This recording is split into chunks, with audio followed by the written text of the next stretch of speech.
Je crois qu'on est dans une période où personne ne peut être contre la décarbonation de l'industrie et la transition énergétique. Mais le projet Evans est l'opposé de ce qu'il faut vraiment faire pour justement décarboner nos industries et aller vers plus d'environnement et plus d'espace naturel.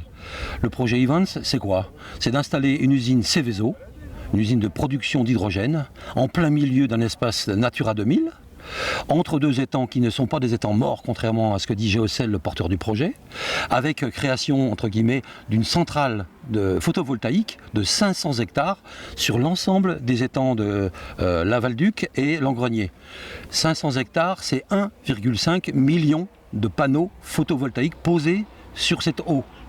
Imaginez-vous après le résultat qu'il va y avoir sur les étangs qui sont toujours des étangs vivants. Donc nous, on estime que c'est une aberration complète, c'est une course folle vers l'or vert. L'or vert, c'est l'hydrogène, puisqu'on ne parle plus que d'hydrogène aujourd'hui, alors qu'en face de nous, sur la zone portuaire de Fos, il y a 5000 hectares disponibles où l'on peut installer, pourquoi pas, une usine photovoltaïque sur ces friches industrielles, mais qui ne dégradent pas la nature. Ici, on est à proximité d'habitation, on est à proximité du site de Sainte-Blaise, qui est un site archéologique au monument historique, on est à côté de la forêt de Castillon, on est dans un environnement qu'il faut protéger.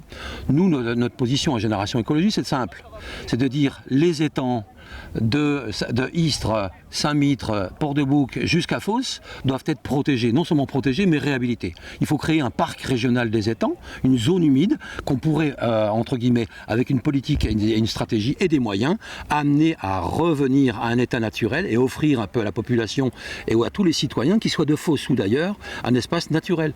Il ne faut pas résumer Fos-sur-Mer à Fos-Seveso. Il y a autre chose dans la vie que des usines Seveso qui poussent au pied de votre porte. Donc c'est ça la réalité des choses. Donc ce site, en plus de ça, ne peut même pas se prévaloir d'un chantage à l'emploi, parce que c'est Pouillem, c'est peanuts, 30 emplois pour 700 millions d'euros d'investis.